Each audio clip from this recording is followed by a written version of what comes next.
Zeal Education Society, redefining excellence. Good afternoon, my dear friends and my respected teachers. This is Sahib Singh Ratan from Zeal College of Engineering, Pune. Today, I have got the golden opportunity to present you my PBL project. The topic of my project is solar-powered mobile charging station. I would personally thank my PBL guide, Professor Pramod Magde, who has helped me a lot in making of this presentation. So, without wasting any further time, let's go.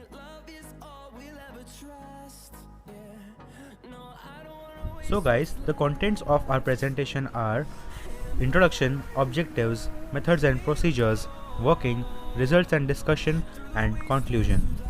Introduction. The sun is made up of hydrogen and helium and it emits a huge amount of heat. A solar cell, which forms a primary part of the solar mobile charger, works on the principle of photovoltaic effect. It is made up of packets of energy called photons. When a photon is absorbed, the energy of the photon is transferred to the electron. Now, let us take a look at the objectives of our presentation. First one, to study the basic operations of solar mobile chargers.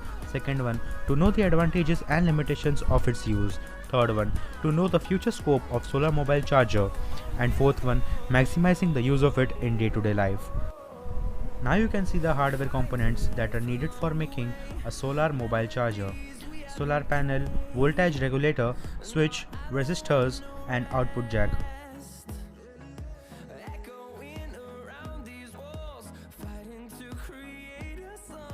Let us see at the working of the mobile charger. Photons attacking the solar cells are absorbed by any semiconducting material such as silicon. The energy of the absorbed photon is transferred to the electron. This energy knocks off all the electrons from the atoms. It flows unidirectional through the material which provides electrical energy. And at last, an array of solar cells converts the solar cell energy into usable electrical energy. The electrons thus convert solar energy to electrical energy. The output from the solar panel is now sent to a voltage regulator. The voltage regulator ensures that the final output voltage does not exceed 5 volts. Thus, a constant voltage is supplied and the mobile gets charged. Now, let us take a look at the result. It can be used in various applications and has lot of features, relatively small in size and can be used anywhere, that is portable, requires no electrical startup power, high efficiency than photovoltaic systems of the same size, and low maintenance, emission free and environmental friendly. But one of the major factors that needs to be discussed is about the cost. The charging rate of a solar charger can be much lower than that of a normal charger. These are also a few points that are to be discussed so that the solar charger can be used without any disadvantages. So the conclusion is the battery must thus be conserved and used efficiently. Battery life is high and also is adaptable.